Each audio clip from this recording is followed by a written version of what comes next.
دور فاروقی میں فاروق اعظم نے اعلان کیا دودھ میں پانی ملا کر نہیں بیچا جائے گا. اور پھر فاروق اعظم چیک کرنے کے لیے نکلتے بھی تھے, گلی گھومتے تھے, تلاش کرتے تھے کہ لوگوں کا حال کیا ہے, لوگوں کی کیفیت کیا ہے, لوگوں کا کیا معاملہ ہے. تو اچانک رات کی تاریکی اور سناٹے میں فاروق اعظم نے ایک آواز سنی. بوڑھی آواز تھی, کپ کپی تاری تھی, کہا بیٹی جلدی سے دودھ میں پانی ملا دو اس سے پہلے کہ صبح ہو جائے. جب بوڑھی آواز نے رات کا سناٹا توڑا تو ایسے میں جوان آواز اپنی رانائیوں کے ساتھ کانوں سے ٹکرائی کہ امی تمہیں پتا نہیں کہ امیر المومنین نے دودھ میں پانی ملا کر بیچنے سے منع فرمایا ہے. بوڑھی عورت نے کہا کہ امیر المومنین تیرا ابھی سو رہا ہوگا, اس کو اپنی خود کی خبر نہیں ہوگی, تیری کیا خبر ہے, امیر المومنین نہیں دیکھ رہا, ملا دے پانی. اس لڑکی نے کہا امی امیر المومنین نہیں دیکھ رہا ہے مگر اللہ تو دیکھ رہا ہے نا. بس یہ بات امیر المومنین کے دل پہ اتنا اثر کر کے اتنی نیک بچی آپ نے دیوار پہ نشان بنا دیا. دیوار پہ نشان بنایا اور چلے گئے. صبح اپنے بیٹوں کو بلا کے کہا میں بوڑھا ہو گیا ہوں, اب نکاح نہیں کر سکتا, اب شادی نہیں کر سکتا. تم میں سے کون ہے جو اس لڑکی سے شادی کرے جو رات کی تنہائی میں بھی یہ تصور رکھتی ہے کہ اللہ اسے دیکھ رہا ہے. ایک بیٹے نے کہا ٹھیک ہے ابا جان میں نکاح کر لوں گا. اور اس کے بعد صبح کو گئے, خود رشتہ امیر المومنین کے گھر کا رشتہ چل کر آیا. توجہ ہے آپ کی بیٹیوں کی توجہ, بہنوں کی توجہ. امیر المومنین 3 بر اعظموں پر حکومت کرنے والا امیر المومنین بلا شرکت غیر 3 بر اعظموں کا حاکم کسی کی کٹیا میں چل کر جا رہا ہے رشتہ لے کر اپنے بیٹے کے لیے. کیوں؟ اس لیے کہ نیکی کی طاقت کتنی ہے, تقوی کی طاقت کتنی ہے, پرہیزگاری کی طاقت کتنی ہے. میرے بھائی بڑے سے بڑے وزیر کے نام پہ جلسہ ہوتا تو رات کے 2 بجے یہاں کوئی نہیں بیٹھتا. یہ اشرف الاولیاء کے تقوی کی طاقت ہے کہ تمہیں بھی بٹھا رکھا ہے اور مجھے بھی بٹھا رکھا ہے. آپ نیکی کو سمجھتے کیا ہیں, آپ تقوی کو سمجھتے کیا؟ بہت پاورفل ہے تقوی, بہت پاورفل ہے نیکی. نیکی کی طاقت بہت بڑی ہے. امیر المومنین خود رشتہ لے کر کے گئے, غریب کی کٹیا میں رشتہ ہو گیا. صرف اسی میں بات ختم نہیں ہوئی, رشتہ ہو گیا. امیر المومنین کی بہو بنی. کس بنیاد پہ؟ دولت کی وجہ سے نہیں, حسن کی وجہ سے نہیں, مال کی وجہ سے نہیں, چاپلوسی کی وجہ سے نہیں, کر و فر کی وجہ سے نہیں, تقوی کی وجہ سے امیر المومنین کی بہو بنی. اور صرف بہو نہیں بنی بلکہ اس بچی سے جب اس کی شادی ہوئی تو ایک بیٹی پیدا ہوئی. اور وہ بیٹی عبدالعزیز کی دلہن بنی. اور عبدالعزیز کے گھر میں پھر اسی بیٹی سے ایک بیٹا پیدا ہوا. اور اسی بیٹے کو دنیا نے عمر ابن عبدالعزیز کے نام سے جانا. اور یہ پہلی صدی کا مجدد ہے جسے دنیا عمر ابن عبدالعزیز کہتی ہے. لوگ کہتے تھے عمر ابن عبدالعزیز کا دور دیکھ کر ہمیں عمر ابن خطاب کا دور یاد آ گیا. خلافت راشدہ کی نشاط ثانیہ کر دی اس شخص نے. وجہ نانی کا تقوی ماں کو پہنچا اور ماں کے تقوی کی برکت نواسے تک پہنچ رہی. غور فرمائیں, یہ تقوی کی برکت ہے. یہ غور فرمائیں تو اللہ فرماتے ہیں الذی خلق الموت والحیات لیبلوکم ایکم احسن عملا. ہم نے موت اور زندگی کو اس لیے پیدا کیا تاکہ تمہیں آزمائیں کہ کون تھوڑی سی زندگی پا کر اچھا عمل کرتا ہے. میرے بھائی اچھا عمل کرو, زندگی خوبصورت ہو جائے گی. اور جس کی زندگی خوبصورت ہو گئی اس کی موت بھی خوبصورت ہوگی. بس 2 جملے کہہ کے اپنی بات ختم کرنا چاہتا ہوں. میرے بھائی جب زندگی اچھی سے مراد کیا؟ نرم گدا میرے نزدیک اچھی زندگی نہیں ہے. کسی کہنے والے نے کہا تھا سو جاتے ہیں فٹ پاتھ پہ اخبار بچھا کر, مزدور کبھی نیند کی گولی نہیں کھاتے. نرم گدوں سے پیسوں کے بل پہ نرم گدے خریدے جا سکتے ہیں, سکون کی نیند نہیں خریدی جا سکتی. اچھی زندگی کیا ہے؟ اچھی زندگی کو ایک جملے میں بیان کر دوں. اچھی زندگی کا مطلب یہ ہے جو اللہ کو پسند ہو. اب جملہ سن لیں, بات اینڈ کی طرف لے جانوں, وقت زیادہ ہوا, مجھے بھی جانا ہے. اور مخدوم صاحب کا بیان بھی آپ کو, مخدوم ابن مخدوم حضور تاج الاولیاء کا خطاب بھی آپ کو بھی سننا ہے, مجھے بھی سننا ہے. ہمیں ملفوظات حضرت کی سننے, لیکن توجہ کریں. اللہ کی پسند کی زندگی تم گزارو. توجہ ہے, اللہ کی پسند کی زندگی تم گزارو, تمہاری پسند کی موت اللہ تمہیں عطا فرمائے گا. دنیا میں تم اللہ کی پسند کا خیال کرو, آخرت میں اللہ تمہاری پسند کا خیال فرمائے گا.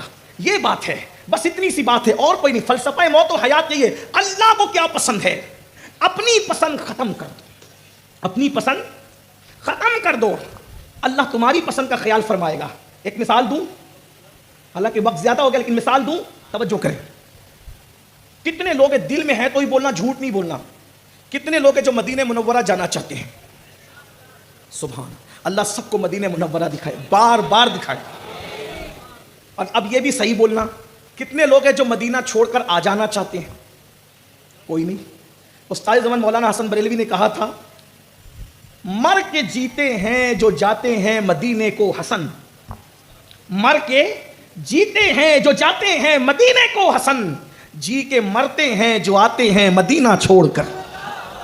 بھائیوں عاشقوں کی طبیعت تو یہ ہے کہ اگر مدینہ منورہ اور جنت کو اختیار میں دے دیا جائے کہ مدینے میں رہو گے کہ جنت میں رہو گے، تو عاشق کہتا ہے جنت لے کر کیا کرو، سیر گلشن کون دیکھے دشت طیبہ چھوڑ کر، سوئے جنت کون جائے در تمہارا چھوڑ کر۔ یار کی گلی چھوڑ کے کون جنت میں جائے؟ بولو مدینے میں رہنا، مدینہ منورہ میں رہنا سب کی پسند ہے کہ نہیں ہے؟ الحمدللہ۔ بتاؤ جب میرے اور تمہارے جیسے گنہگار، سیاکار، بدکار 1450 سال بعد کے عاشقان رسول کی پسند ہے کہاں رہنا؟ مدینہ منورہ میں رہنا، تو وہ امام حسین جو پیدا مدینہ منورہ میں ہوئے تھے، بڑے مدینہ منورہ میں ہوئے تھے، 56 سال تک مدینہ منورہ میں زندگی گزاری تھی، ماں کا خلد آشیاں روضہ کہاں ہے؟ مدینہ منورہ میں ہے۔ بڑے بھائی کہاں ہے؟ مدینہ منورہ میں ہے۔ غم گسار نانا کہاں ہے؟ مدینہ منورہ میں ہے۔ اللہ اکبر۔ دادا امیر حمزہ کہاں ہے؟ مدینہ منورہ میں ہے۔ بولو امام حسین کا سب کچھ کہاں تھا؟ مدینہ منورہ میں تھا، لیکن خود کی پسند کیا تھی؟ مدینے میں رہنا۔ اور اللہ رسول کی پسند کیا تھی؟ مدینہ چھوڑ کر کربلا جانا۔ دیکھ رہے؟ دو پسند ہے کیا؟ اپنی پسند مدینہ منورہ میں رہنا، اور اللہ رسول کی پسند مدینہ منورہ چھوڑ کر دین بچانے کے لیے کہاں جانا؟ امام حسین کی پسند کیا؟ اگر بات سمجھ میں آ گئی تو جواب دے دے۔ امام حسین کی پسند کیا؟ مدینہ منورہ میں رہنا۔ اللہ رسول کی پسند کیا؟ دین بچانے کے لیے کہاں جانا؟ کربلا محلہ میں جانا۔ مدینہ منورہ میں ٹھنڈی ہوائیں، کربلا میں تپتی ہوئی ریت۔ مدینہ منورہ میں کندھوں پہ اٹھانے والے، کربلا میں لاش پہ گھوڑے دوڑانے والے۔ مدینہ منورہ میں ساقی کوثر، کربلا کے اندر پانی پر پیرا بٹھانے والے۔ بولو راحتیں یہاں تھی، مصیبتیں وہاں تھی، لیکن امام حسین نے بتایا سچا عاشق وہ نہیں ہوتا، وفادار وہ نہیں ہوتا جو اپنی پسند کو ترجیح دیتا ہے۔ ارے وفادار تو وہ ہوتا ہے جو اپنی پسند پر یار کی پسند کو ترجیح دیتا ہے۔ امام حسین نے کہا میری پسند ہے مدینہ منورہ میں رہنا، اللہ رسول کی پسند ہے مشن اور دین بچانے کے لیے کربلا میں جانا، میری پسند ہے راحتیں، اللہ رسول کی پسند ہے مصیبتیں، میری پسند ہے ساقی کوثر، اللہ رسول کی پسند ہے فرات کے کناروں پر پیرا بٹھانے والوں سے مقابلہ کرنا۔ امام حسین نے اپنی پسند کو قربان کر دیا تو اللہ نے انعام یہ دیا، حسین تو نے دنیا میں میری پسند پر اپنی پسند کو قربان کر دیا، میں نے جو چاہا وہ تو نے دنیا میں کیا، اب تو جو چاہے گا وہ تیرے ساتھ کیا جائے گا۔ ارے قبروں کے نشان مٹ جاتے ہیں، لیکن جب تک دنیا رہے گی تیرا گنبد و مینار چمکتا رہے گا، ہر محلے میں تیری نسلیں آباد رہے گی، ہر جگہ تیرا ذکر آباد رہے گا۔ اللہ اکبر۔ دوستوں سے بھی تیرے ڈنکے بجواؤں گا اور دشمنوں سے بھی درود ابراہیم پڑھوا کر کے تیرے ذکر کرواؤں۔ دیکھ رہے اللہ کی پسند کا تم دنیا میں خیال کرو، آخرت میں اللہ تمہاری پسند کر، تم جو چاہو گے وہ ہوگا، تم جو چاہو گے۔ بلکہ آپ کو بتاؤں دنیا میں چند دن رہنا ہے اور آخرت میں ہمیں اشرف العلماء نے چند دن کی، اشرف الاولیاء نے چند دن کی زندگی میں اللہ کے مشن کا خیال کیا ہے نا، دورہ کرتے رہے۔ بلکہ مجھے تو احباب نے بتایا کہ جب حضور قادری میاں مدظر اللہ العالی بوقت وصال سرحانے نہیں تھے تو یہاں کے مریدین چاہتے تھے کہ آپ کی طبیعت زیادہ موت کے قریب لگتی ہے تو آپ کے شہزادے کو بلا لیں۔ مرتے وقت تو کون نہیں چاہتا کہ بیٹا سرحانے کھڑا رہے، کون نہیں چاہتا بھائی؟ لیکن حضور اشرف الاولیاء نے کیا فرمایا؟ نہیں، وہ اللہ کے مشن پر ہے، ان کو وہیں رہنے دو۔ غور فرمائیں، توجہ فرمائیں، جس کو اپنی جان اور اولاد سے زیادہ اللہ کا مشن پیارا تھا۔ اور یہ جو مخدوم اشرف مشن ہے نا، یہ تو نام مخدوم اشرف کا ہے، مخدوم اشرف کا مشن خود اللہ رسول کا مشن ہے۔ اور یہاں مجھے یاد آیا اس گھرانے کی فکر اس گھرانے میں آج تک موجود ہے۔ جب حضور محدث اعظم کے چوچوی رحمۃ اللہ علیہ مدینہ منورہ سے نکلنے لگے تو آپ نے بھی حسینی فکر کو آواز دیتے ہوئے کہا تھا، مدینے کے کچھ کام کرنا ہے سید، مدینے کے کچھ کام کرنا ہے سید، مدینے سے میں اس لیے جا رہا ہوں، مدینے سے میں اس لیے جا رہا ہوں۔ میرے بھائیوں، تو اللہ کی پسند کی زندگی گزارو، بستر پہ لیٹو، اللہ کو یاد کرو، نرم نرم گدوں پہ زنا کی فلمیں دیکھنے کی بجائے تصور کرو کہ ایک دن مجھے قبر میں بھی لیٹنا ہے۔ فجر کی نماز میں سوتے پڑے رہتے وقت یہ بھی تصور کرو کہ مجھے قبر میں پہلی رات گزارنی ہے۔ اپنی پسند کی زندگی گزارو گے تو قبر اتنی خطرناک ہے کہ ایک ہاتھ کو دوسرا ہاتھ سجائی نہیں دے گا، اور اللہ کی پسند کی زندگی گزارو گے تو قبر اتنی خوبصورت ہے کہ جتنا مدینے جانے میں مزہ ہے اس سے زیادہ مر جانے میں مزہ ہے، کیونکہ مدینے جاؤ تو صرف گنبد نظر آتا ہے اور مر جاؤ تو گنبد والا نظر آتا ہے۔ آج پھولے نہ سمائیں گے کفن میں آسی، 8 پھولے نہ سمائیں گے کفن میں آسی، قبر کی شب ہے کس گل سے ملاقات کی رات۔ اللہ کی پسند کی زندگی گزارو، اللہ کی پسند نماز ہو، عبادت ہو، کسی پہ ظلم نہیں ہو، جھوٹ نہیں ہو، مکر نہیں ہو، فریب نہیں ہو۔ اللہ پاک فرماتے والحافظون لحدود اللہ، جو اللہ کی حدوں کی حفاظت کرتے ہیں، وبشر المومنین، اللہ نے ان کو دنیا میں بھی بشارت عطا کی، خوشخبری، آخرت میں بھی۔ یاد رکھو زندگی کو انجوائے کرنا ہے، اس کا پورا لطف لینا ہے، گناہ چھوڑ دو۔ جس دن گناہ چھوڑ دو گے اس دن پتہ چلے گا۔ بس آخری بات عرض کر دوں میرے عزیز، نماز سے اتنے دور ہو گئے، کیا تمہیں خیال نہیں آتا کہ اللہ نے سجدے کا حکم دیا؟ معلم الملائکہ جب اس نے سجدہ نہیں کیا تو اللہ نے اس کو شیطان بنا کر جنت سے باہر کر دیا۔ تم تو پوری زندگی سجدہ نہیں کر رہے ہو، اللہ تمہیں کیا بنائے گا؟ کبھی سوچا؟ غور کیا کبھی؟ معلم الملائکہ یعنی فرشتوں کا استاد۔ ایک عزیز نے مجھ سے کہا وہ معلم الملائکہ نہیں تھا، میں نے کہا امام المتکلمین علامہ نقی علی خان علیہ رحمہ جو اعلیٰ حضرت کے استاد بھی اور ابا بھی ہیں، انہوں نے اپنی کتاب تفسیر علم نشرہ میں اس کو معلم الملائکہ لکھا ہے۔ اتنے بڑے محقق نے لکھا تو بغیر تحقیق کے تو نہیں لکھا ہوگا۔ فرشتوں کا استاد، ایک سجدہ نہ کر کے جنت سے باہر کیا گیا، اور ہم سجدہ چھوڑ کر کے گھر کو جنت دیکھنا چاہتے ہیں، دنیا کی زندگی کو جنت دیکھنا چاہتے ہیں۔ میرے عزیز میرے بھائی، نماز کی پابندی کیے بغیر کوئی خوشی آپ کو نہیں مل سکتی۔ میں تو آخری بات عرض کرنے چلا تھا لیکن مجھے مسلم شریف کی ایک حدیث یاد آئی، اجازت دے تو اس کو پیش کر دوں مختصر میں۔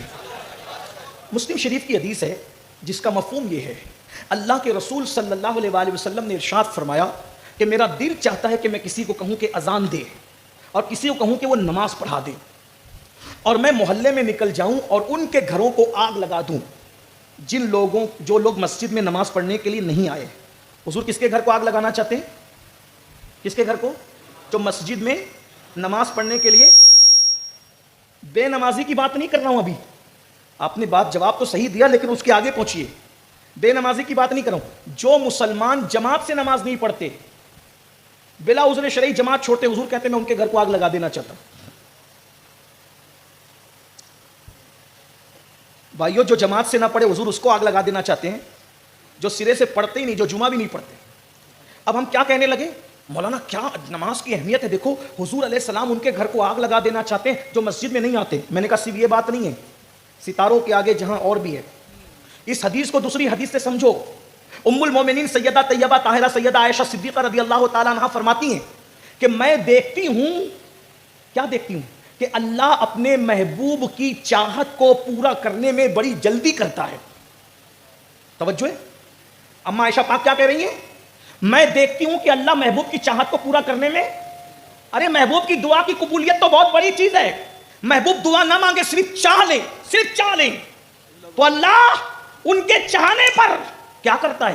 4 رکعت نماز کی نیت کی، نگاہ آسمان کی طرف اٹھی، تانا دینے والے بدبخت تانا دے رہے ہیں کہ دین نیا نہ آئے ہے، پرانا قبلہ مسجد اقصی استعمال ہو رہا ہے، کاش کہ بیت المقدس کی بجائے میرے دادا کا بنایا ہوا کعبہ قبلہ ہو جائے۔ حضور نے کہا نہیں، چاہا، 4 رکعت اللہ نے پوری ہونے نہیں دی۔ گویا کہ کہا جا رہا ہے محبوب ہماری عبادت بعد میں پوری ہوگی، پہلے تیری چاہت پوری کی جائے گی۔ قد نرا تقلب وجهك في السماء فلنولینک قبلۃ ترضاها۔ لوگ کہتے ہیں نبی کے چاہنے سے کیا ہوتا ہے؟ ہم نے کہا نبی کے چاہنے سے قبلہ بدل جاتا ہے، اور کس شان سے؟ قبلۃ ترضاها، محبوب جدھر تیرا جی چاہے تو ادھر رک کر لے، ہم تیری خوشی کے لیے قبلہ بدل دیں گے، ہم تیری خوشی کے لیے۔ فسمى وجه اللہ، ہر جگہ اس کے جلوے، اسے مشرق و مغرب سے کیا، وہ بے نیاز ہے محبوب، اسے تو تیری خوشی چاہیے، اسے تو تیری رضا چاہیے۔ خدا کی رضا چاہتے ہیں دو عالم، خدا چاہتا ہے رضا محمد۔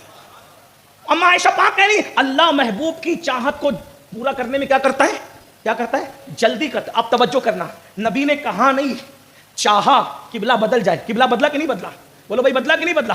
اب حضور کی اس حدیث کو سنا جو مسلم شریف میں، کیا میرا دل چاہتا ہے ان کے گھروں کو آگ لگا دوں جس گھر کے لوگ مسجد میں نماز کے لیے نہیں آتے ہوں۔ تو نبی نے کیا کیا؟ کیا کیا؟ چاہا، لیکن رحمت للعالمین نے چاہا، آگ نہیں لگائی، چاہا، اور نبی نے چاہا اور اللہ نے اس کو پورا کر دیا۔ اللہ نے لگا دیا آگ، اللہ نے آگ لگا دی۔ یہ جو تمہاری بستیوں پہ بلڈوزر چل رہے ہیں یہ اللہ کی لگائی ہوئی آگ ہے۔ یہ جو تمہارے بیٹے تم سے باغی ہو رہے ہیں یہ اللہ کی لگائی ہوئی آگ ہے۔ یہ جو تمہاری بیٹیوں کو رشتے نہیں آتے 30-35 سال کی عمر میں، یہ اللہ کی لگائی ہوئی آگ ہے. میاں بیوی میں آپس میں پیار ختم ہو گیا، یہ اللہ کی لگائی ہوئی آگ ہے. نیند کی گولیاں کھا کر بھی تمہیں سکون کی نیند نہیں آتی، یہ اللہ کی لگائی ہوئی آگ ہے. اتنا کما کر بھی ہائے ہائے کرتے ہو، برکت نہیں ہے، اللہ کی لگائی ہوئی آگ ہے. سکون نہیں ہے، چین نہیں ہے، اطمینان نہیں ہے. جاؤ کروڑ پتیوں کے دل میں جھانک کر کے دیکھو، جاؤ اللہ اکبر، نرم نرم گدوں پہ لیٹنے والوں کو جا کر کے دیکھو، رات رات برکر بدلتے ہیں. یہ بڑی بڑی بیماریاں، یہ موذی بیماریاں، یہ خطرناک بیماریاں، یہ تباہ کرنے والی بیماریاں. اللہ اکبر. کتے تو صبح کے وقت کبھی چین سے سو جاتے ہیں، لیکن تم رات کو تارے گن گن کر کے گزارتے ہو. یہ اللہ کی لگائی ہوئی آگ نہیں ہے تو پھر کیا ہے؟ اور یہ آگ کیسے بجھے گی؟ یہ اللہ کی لگائی ہوئی آگ ہے. جملہ تلخ لگے تو معاف کر دینا، جو آگ اللہ لگا دے کسی ملا کا تعویذ اس آگ کو بجھا نہیں سکتا. جملہ تلخ ہو تو معاف کر، اتنا تو میں چاہتا ہوں کہ اتنے معافی تو آپ کر ہی دیں گے. اللہ کی لگائی ہوئی آگ بے عمل ملاؤں کی تعویذوں سے بجھانا چاہتے ہو؟ اللہ کی لگائی ہوئی آگ بے اثر وظیفوں سے بجھانا چاہتے ہو؟ اللہ کی لگائی ہوئی آگ منتر جنتروں سے بجھانا چاہتے ہو؟ اللہ کی لگائی ہوئی آگ اپنے خود ساختہ اور سوکار تقوی سے بجھانا چاہتے ہو؟ نہیں، یہ آگ نہیں بجھ سکتی. اس آگ کو بجھانے کا بس ایک ہی طریقہ ہے، مسجدوں میں سجدہ کر کے آمنہ کے لال کی آنکھوں کو ٹھنڈا تم کر دو، اللہ تمہارے گھروں کی لگی ہوئی آگ کو بجھا دے گا.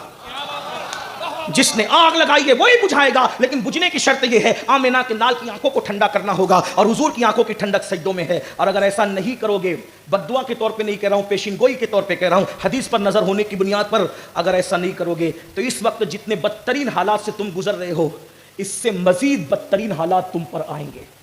اور اللہ کے رسول نے فرمایا اللہ تمہاری دعا قبول نہیں کرے گا، اور تمہارے حق میں تمہارے بزرگوں کی دعا بھی قبول نہیں کرے گا. یہ اللہ کے رسول نے فرمایا. تمہارے نیکوں کی دعا بھی اللہ تمہارے حق میں قبول نہیں کرے گا، کیونکہ اللہ نے تمہارے گھروں میں آگ لگا دی. مسجد جا کر سجدہ کر کے اللہ کے نبی کی آنکھوں کو ٹھنڈا کر کے دیکھو، پھر دیکھو جینے کا اصل مزہ کیا ہے. لیکن اتنا یاد رکھنا، نماز اسی کے پیچھے پڑھنا جو نماز لانے والے مصطفیٰ جان رحمت سے عشق کرتا ہو، ورنہ اس کے پیچھے نماز کیسے ہو سکتی ہے کہ جس نے نماز لائی ہے وہ اسی کو اپنی طرح بشر کہتا ہو، نبی کے ماں باپ کو کافر کہتا ہو، نبی کے علم غیب کا انکار کرتا ہو، یہ کہتا ہو ارے نبی تو کوئی اختیار ہی نہیں رکھتے. ارے نادان، تیری بیوی کو تو نے چابیاں سونپ رکھی ہے، جس کو تو نے اپنا محبوب بنایا، جو طلاق پر مردود ہو سکتی ہے. جب تو اس کو اتنا پیار کر سکتا ہے، بلا تمثیل خدا نے اللہ اکبر پوری کائنات کا جسے مالک کو مختار بنایا. ارے تو بیٹوں کو اختیار دیتا ہے، پارٹنروں کو اختیار دیتا ہے، جس کو دوست بناتا ہے اس کو اختیار دیتا ہے، حتیٰ کہ اللہ اکبر جو معمولی کونسلر اور کارپوریٹر بنتا ہے اس کو لوگ اتنے اختیارات دیتے ہیں، تو جس کو اللہ نے اپنی پوری سلطنت کا دولہا بنایا ہو کتنا اختیار دیا ہوگا. اس لیے اسی کے پیچھے نماز پڑھو جو نبی کو مالک کو مختار مانتا ہو، اسی کے پیچھے نماز پڑھو جو اب نبی کو اپنی طرح بشر نہیں بلکہ خیر البشر مانتا ہو، سید البشر مانتا ہو، افضل البشر مانتا ہو. اس کے پیچھے نماز مت پڑھو جو مولوی کا مسلک لے کے چل رہا ہے، اس کے پیچھے نماز پڑھو جو صحابہ اور اہل بیت کا مسلک لے کر کے چل رہا ہے. اور صحابہ کا مسلک کیا تھا؟ صحابہ کا مسلک کیا تھا؟ جب صدیق اکبر خلیفہ بنے تو رسول اللہ کے منبر پہ بیٹھے تو جہاں حضور بیٹھتے تھے وہاں صدیق اکبر نہیں بیٹھے. توجہ ہے، توجہ ہے. صدیق اکبر نبی کے ہاتھ پر پہلا بنا ہوا مسلمان جو گھر کے باہر کا فرد تھا. گھر کے باہر کے افراد میں سب سے پہلے جس نے نبی کے ہاتھ پہ کلمہ پڑھا وہ صدیق اکبر افضل البشر بعد الانبیاء بالتحقیق. صدیق اکبر خلیفہ بننے کے بعد اس سیڑھی پہ نہیں بیٹھے جہاں رسول اللہ بیٹھتے تھے، اس سے نیچے بیٹھے. کیوں؟ پتا چل جائے میں نبی کے برابر نہیں ہوں، جہاں نبی کے قدم ہے وہاں صدیق کی جگہ ہے.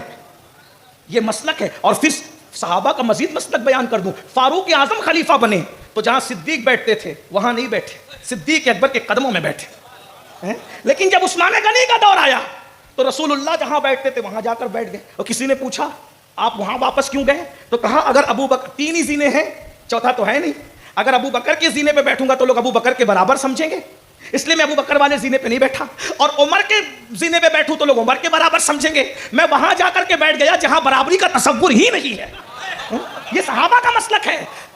ابو بکر اپنے برابر نہ سمجھے، عمر اپنے برابر نہ سمجھے، عثمان اپنے برابر نہ سمجھے، اور یہ 8 سال میں پتہ نہیں کیا کیا پڑھ کر کے آگے اور کہتا ہے نبی ہماری طرح ہے، ایسی باتیں تو نہ تو، لیکن میں ان کو کچھ نہیں کہتا، اس وقت اتنا کہتا ہوں اس کے پیچھے نماز پڑھو جو نماز لانے والوں کا ادب جانتا ہے، اس کے پیچھے نماز نہ پڑھو جو نماز لانے والے کی تعظیم ہی نہیں جانتا، اس لیے کہ ہمارا مسلک تعظیم ہے، توقیر ہے، اللہ اکبر، اللہ کی سرتاب قدم شان ہے، یہ انسان نہیں انسان، وہ انسان ہے یہ، قرآن تو ایمان بتاتا ہے انہیں، ایمان یہ کہتا ہے میری جان ہے یہ۔ دوران گفتگو کوئی غلطی ہو تو اللہ تعالیٰ معاف کر دے، استغفر اللہ ربی ان ربی لغفور رحیم وما علینا الا البلاغ۔